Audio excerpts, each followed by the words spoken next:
In 1970, the most successful coach in basketball history looked at a skinny college kid from Louisiana and said what few people were willing to admit. Pete Maravich was not a gimmick. He was not just a showboat in floppy socks throwing circus passes. He might have been the best passer in basketball at any level. The man who saw it was Red Auerbach, architect of the Boston Celtics dynasty and one of the greatest talent evaluators the sport had ever known. But for the next decade, nearly everything Red understood about Pistol Pete was ignored. Teams built poorly around him. Coaches tried to control him. Critics called him selfish, flashy, and incapable of winning. Pete became the scapegoat for years of organizational failure. By the time Red finally brought him to Boston, it was too late. Pete's knees were failing, his confidence was damaged, and one of basketball's most revolutionary talents had almost nothing left. This is the story of how Red Auerbach recognized Pete Maravich before the rest of basketball understood him, and how the NBA wasted a player who was decades ahead of his time. Because the modern game of deep threes, creative passes, and highlight reel freedom looks a lot like the game Pistol Pete was already playing. Red saw it in 1970. Nobody listened. To understand what Red Auerbach saw, you first have to understand what Pete Maravich actually was. Because the legend has grown so large that people forget how insane the underlying facts are. Peter Press Maravich was born on June 22, 1947, in Aliquippa, Pennsylvania, a gritty steel town outside Pittsburgh. His father, Press Maravich, was a former professional player who had clawed his way out of the mills through basketball and then become a coach. And Press did not just teach his son the game, he engineered him. From the age of 7, Pete was drilled in ball handling the way concert pianists are drilled in scales. Press invented dozens of drills with names that sounded like magic tricks. Pete dribbled while riding a bicycle. He dribbled out the window of a moving car while his father drove slowly down the street. He dribbled in dark rooms, in movie theaters, on railroad tracks. He slept with his basketball. He took it everywhere the way other kids carried comic books. Press required his son to make 100 free throws in the driveway every night after supper before he was allowed to go to bed. Pete later claimed he would sometimes make 99 in a row and then deliberately miss, just so he could stay outside and keep shooting. His father said that at 13, Pete once made 500 consecutive free throws one evening, stopping only when it got too dark to see the rim. The last few illuminated by a flashlight. This was not a childhood, it was a laboratory, and what came out of that laboratory was a player with skills that simply did not exist anywhere else on the planet. At Louisiana State University, where his father had become head coach, Pete put up numbers that sound like typos. In 3 varsity seasons, because NCAA rules at the time barred freshmen from varsity play, he scored 3,667 points. That is still the all-time Division I scoring record, more than half a century later. His career average was 44.2 points per game. Say that number out loud. 44.2 per game for a career, and he did it without a three-point line. He did it without a shot clock. He did it while being double-teamed, triple-teamed, and face-guarded by defenses that existed for no other reason than to stop him. Years later, LSU coach Dale Brown went back and charted every shot Pete ever took in college. His calculation was that with a modern three-point line, Maravich would have averaged roughly 57 points per game. 57. Nobody in the history of organized basketball has ever come close to that, and nobody ever will. But the points were only half the story. The other half was how he scored them and how he passed. Between the legs on the fast break, behind the back with either hand. No-look bullets threaded through 3 defenders, wrap-around passes that seemed to bend physics, the floppy grey socks, the mop of brown hair, the shots launched from distances that made coaches physically wince. Crowds did not just watch Pete Maravich, they gasped at him. Road arenas sold out to see him. He was, by any honest measure, the greatest show in the history of college basketball. And this is where the basketball establishment split into 2 camps. The first camp, which was most of the sport, saw a hot dog, a showboat, a product of a father who let him do whatever he wanted. They pointed out that LSU never won anything of consequence with him, topping out at a national invitation tournament semi-final appearance in 1970. They said the fancy passes were empty calories. They said a player like that could never fit into a real team, a winning team, a disciplined team. The word they used over and over for the rest of his career was loser. The second camp had almost no members. But it had Red Auerbach. Think about who Red Auerbach was in 1970. This was not some romantic dreamer. This was the coldest, most calculating winner in American professional sports. He had just presided over 11 championships in 13 seasons. He had built his dynasty on defense, on discipline, on team ball, on the fast break executed with machine-like precision.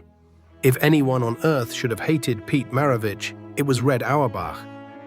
Instead, Red looked at the flashiest player alive and saw substance. While Pete was averaging his 44 a game at LSU, Auerbach publicly declared that the kid was the best passer in the college game, and quite possibly the best passer in basketball, period. Not the best scorer. The best passer. Red saw past the volume shooting that Pete's circumstances demanded and identified the rarest gift in the sport, the thing you cannot teach, the thing his entire dynasty had been built around when it ran through Bob Cousy. Vision. Creativity. The ability to make 4 other players better in ways that never show up in a box score. And Red understood something else, something that would take the rest of the basketball world 30 years to figure out. The showmanship was not a bug, it was a feature. Auerbach was the ultimate pragmatist, but he was also a businessman who understood that professional basketball was entertainment, that the league was fighting for survival in half its markets, and that a player who made people leap out of their seats had a value beyond his statistics. The fancy pass that arrives on target is not a fancy pass. It is a great pass. That was Red's view. If it works, it is not hot dogging. It is basketball. Red Auerbach wanted Pete Maravich on the Boston Celtics. Pete Maravich, who had grown up idolizing the Celtics, who had dreamed since the age of 8 of wearing the green, wanted nothing on earth more than to play for Red Auerbach. According to the co-author of his authorized biography, Pete did not just casually root for Boston as a kid. He visualized himself as a Celtic, literally dreamed about it, and held on to that goal for more than a dozen years. It was a perfect match. The greatest creative talent of his generation and the one organization on the planet with the culture, the coaching, and the credibility to harness him. It never happened. And the reason it never happened is the beginning of the tragedy. In the 1970 NBA draft, the Celtics held the 4th overall pick. Boston was coming off a rare down season after Bill Russell's retirement, and for once, Red had a lottery-level selection. Pete Maravich, the most famous college player in America, was sitting right there in the draft pool, but Red never got the chance. With the 3rd pick, 1 spot ahead of Boston, the Atlanta Hawks took Maravich. Red selected a fiery red-headed center out of Florida State named Dave Cowens, who would go on to win a Most Valuable Player award and anchor 2 championship teams. So the story worked out fine for Boston. Red usually landed on his feet. It did not work out fine for Pete, because Atlanta was just about the worst possible destination for him, and the way the Hawks handled his arrival should be taught in business schools as a case study in how to destroy an asset. The Hawks were not a bad team. That was the problem. They were a good team, a 50-win team, with an established core of veterans led by the silky smooth scorer Lou Hudson, the star forward Joe Caldwell, and big man Walt Bellamy. They had their pecking order. They had their chemistry. They did not need a rookie savior. Atlanta drafted one anyway, and then management poured gasoline on the situation.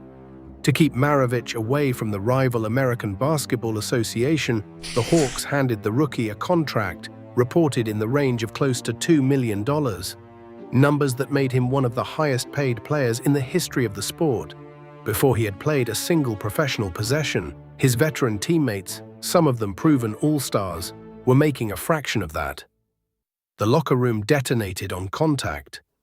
Joe Caldwell, an all-star and arguably the team's best all-around player, demanded money commensurate with the rookie's deal, did not get it, and bolted to the ABA. Just like that, the Hawks had traded their best two-way player for a public relations decision. Other veterans seethed. Some of them, by multiple accounts from that era, simply refused to accept Pete. There were games early on where teammates would look him off, freeze him out, let his man score without help, all to prove a point about who really ran the team.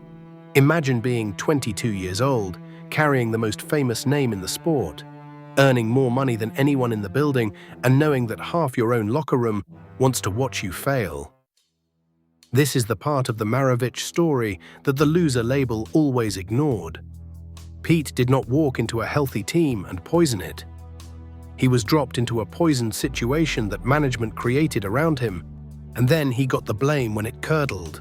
And here is the thing, even in that environment, the talent was undeniable.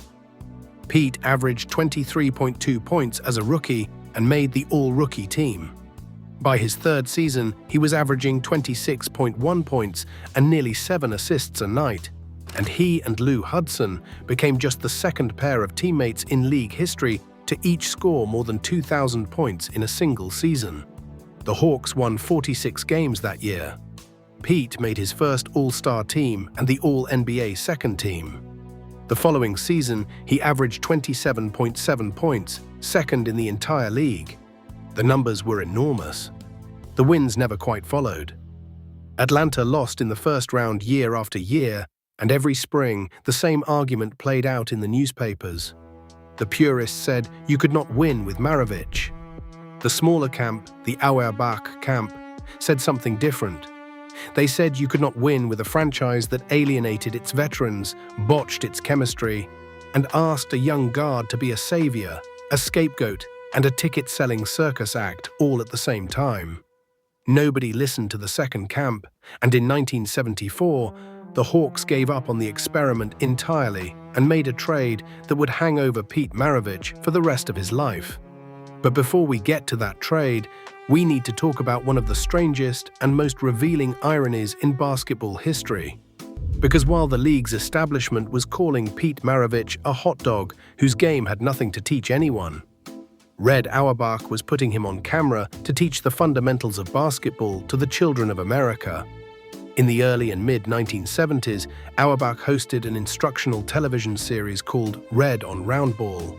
Short segments aired around NBA broadcasts, in which the great Celtics patriarch broke down the building blocks of the game: passing, dribbling, shooting, footwork.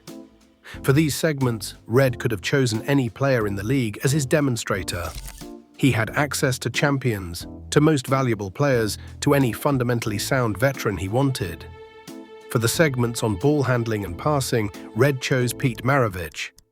Sit with that for a second. The most respected teacher in the sport, the high priest of Celtic fundamentals, looked around the entire NBA and decided that the man best qualified to demonstrate the core skills of basketball to the next generation was the player the purists had branded a clown.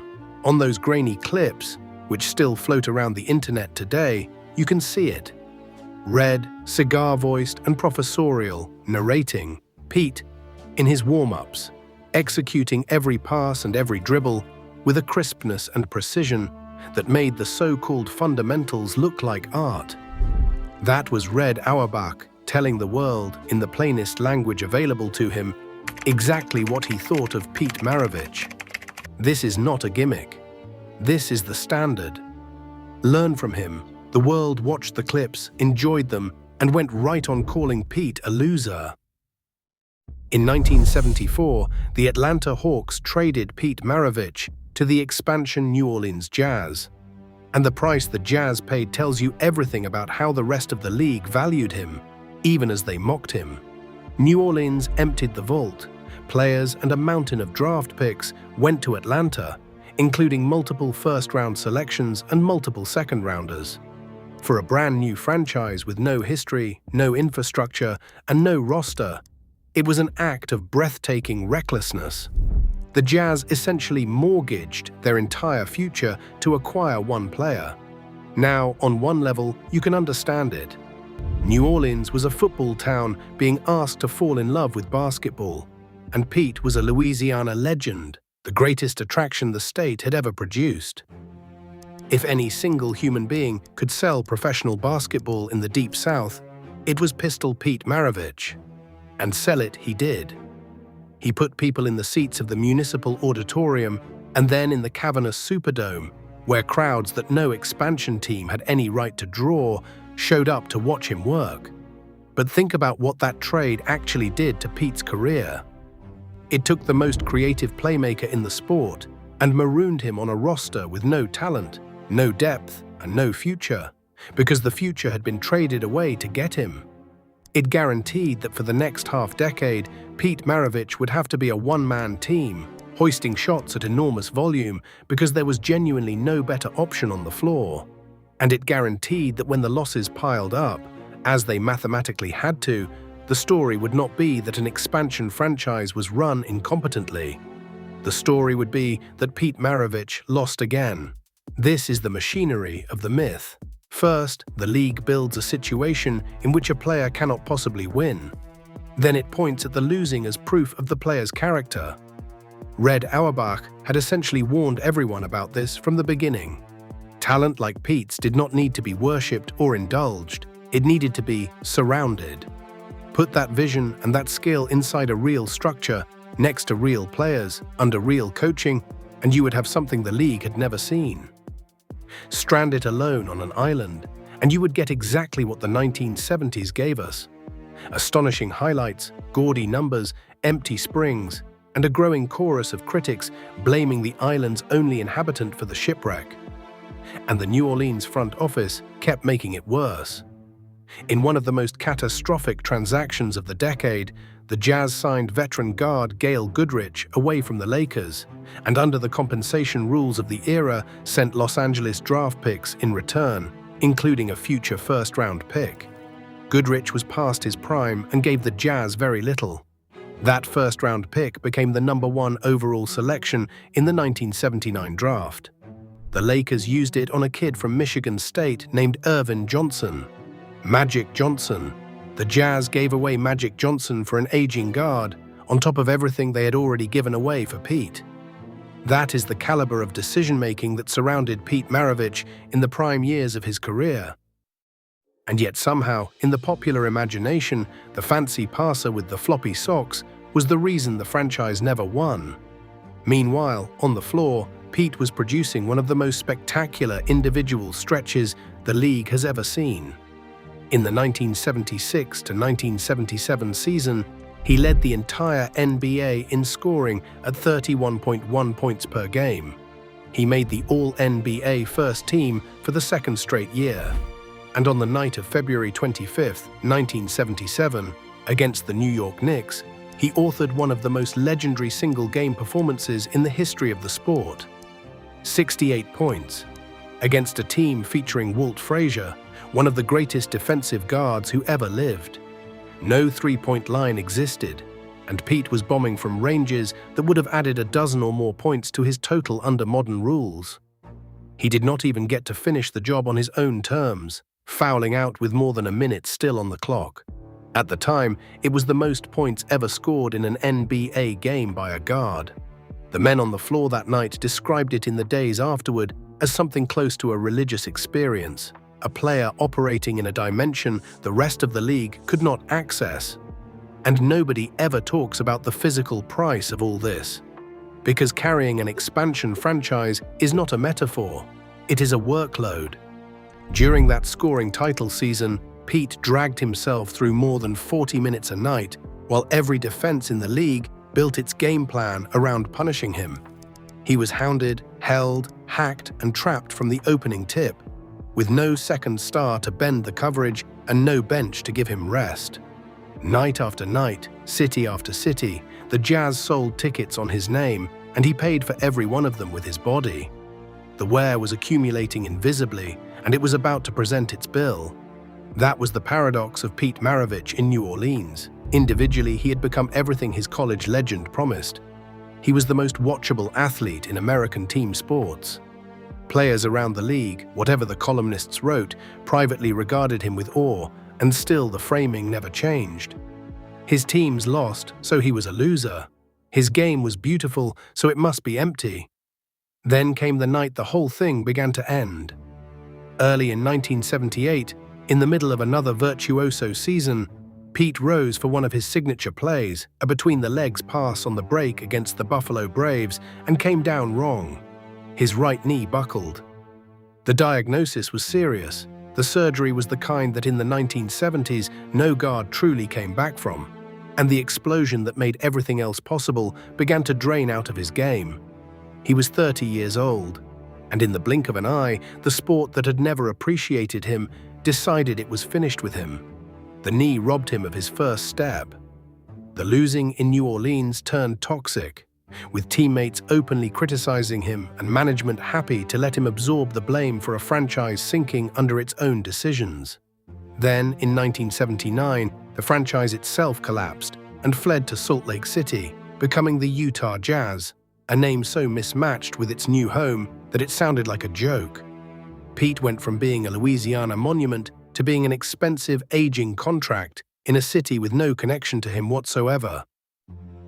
The new regime in Utah froze him out almost immediately.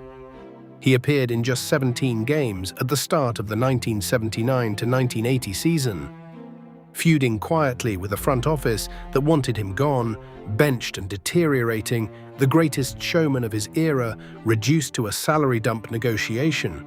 And on January 17, 1980, the Jazz simply placed Pete Maravich on waivers. Cut, released. The man the franchise had traded its entire future for, discarded at 32 like a broken appliance. For most players, that is where this kind of story ends. A sad transaction line at the bottom of the sports page. But somewhere in Boston, an old man with a cigar had been waiting 10 years for exactly this moment.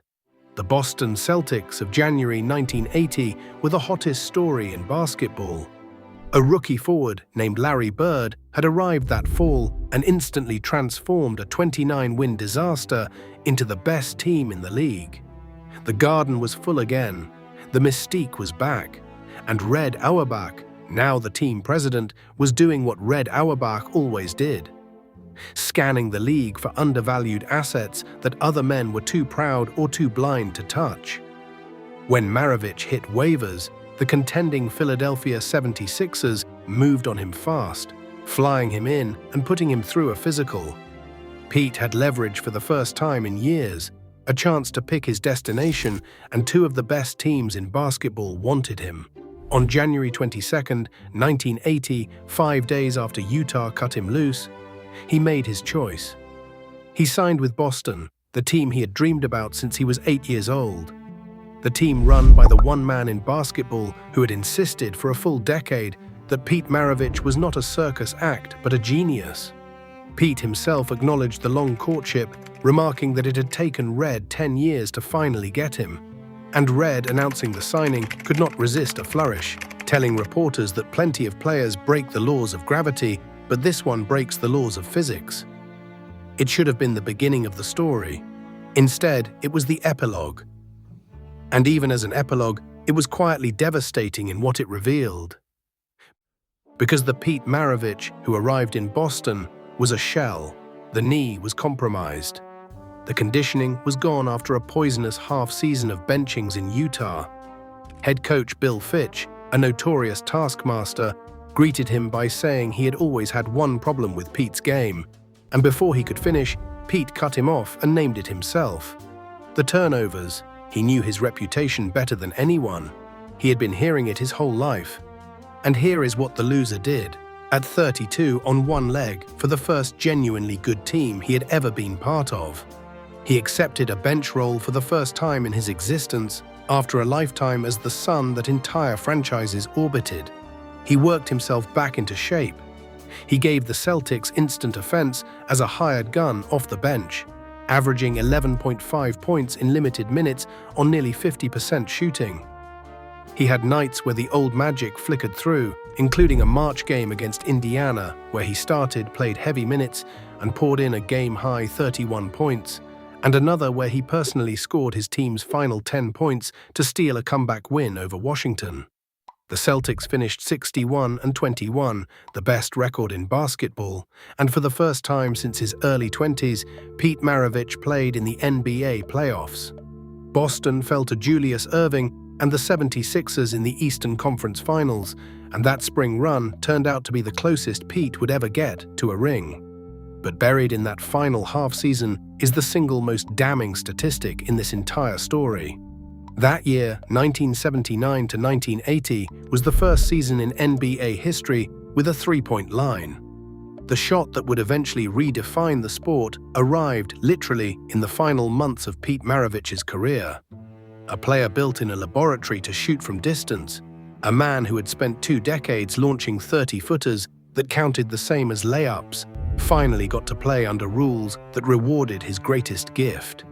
Between Utah and Boston that season, on ruined knees in garbage minutes, Pete attempted 15 three-pointers. He made 10 of them. 10 of 15, 66.7% for his entire career from behind the arc. It is one of the great ghost statistics in sports. A tiny sample, yes, but it is the only official rule-book measurement we will ever have of what Pete Maravich was from long range, and it screams across the decades. Dale Brown's 57 points a game projection at LSU stops sounding like nostalgia and starts sounding like arithmetic.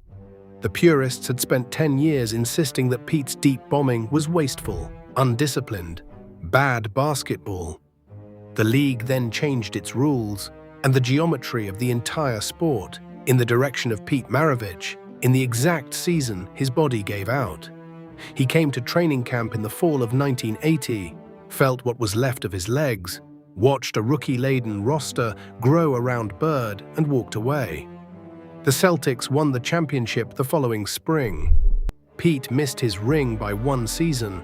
Red had finally gotten his man 10 years too late, and even Red Auerbach could not outmaneuver time. What happened next is the part of the story that basketball tried for years not to look at directly. Pete retired at 33 and fell into a hole. He became a recluse for roughly 2 years, shutting himself away, searching desperately for something to fill the crater the game had left.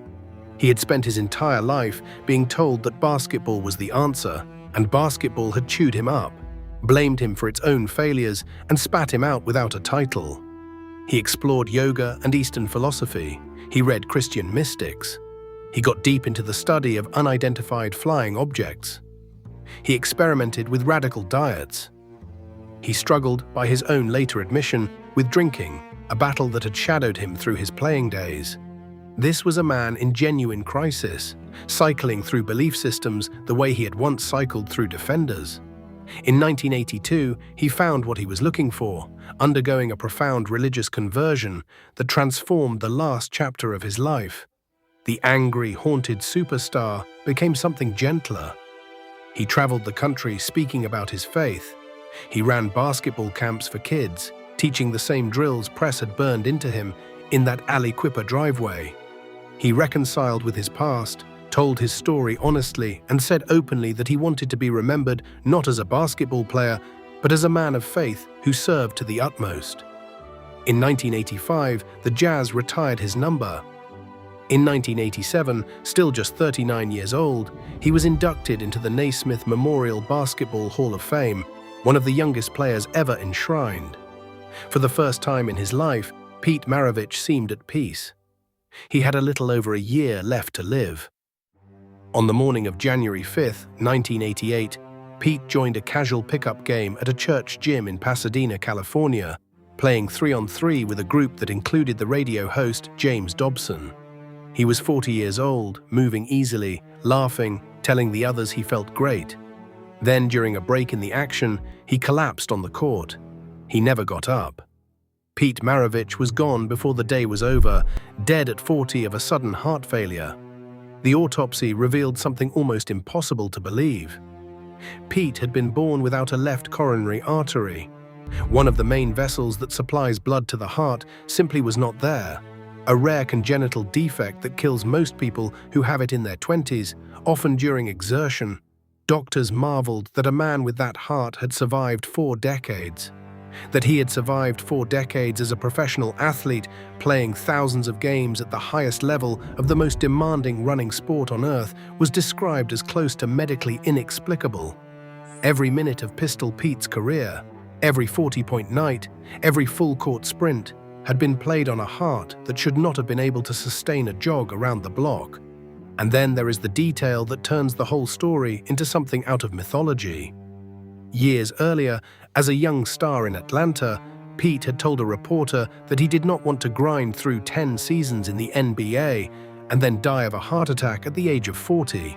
He played exactly 10 seasons. He died of heart failure at exactly 40. In the years after his death, something remarkable happened. The verdict on Pete Maravich quietly reversed itself, one testimony at a time, delivered by the greatest players who ever lived. Magic Johnson admitted he would watch Pete and simply shake his head, asking himself how the man did what he did. Isaiah Thomas declared that if Maravich played today, he would be worshipped as a god. Kobe Bryant said flatly that he learned all his tricks from Pete Maravich. Jason Kidd credited Pistol's ball handling as the breaking ground for everything modern guards do. Steve Nash acknowledged the Pistol living inside his own game. In 1996, the NBA named Maravich one of the 50 greatest players in its history.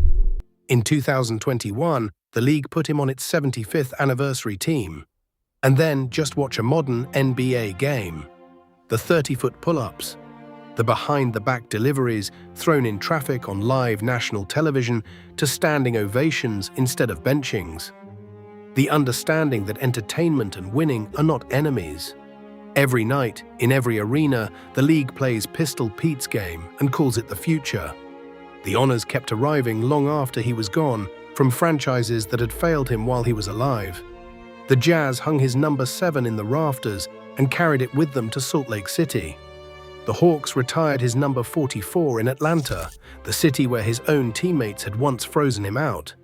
And when New Orleans eventually got a new team, that franchise honored his jersey too, because in Louisiana, Pistol Pete is a saint. 3 organizations retiring numbers for a man they called a loser when it mattered. Red Auerbach saw all of it in 1970, in a skinny kid from LSU that the whole sport had agreed to misunderstand. He said the passing was real. He said the skill was the standard, not the sideshow. He spent 10 years trying to get him and arrived 1 broken knee too late.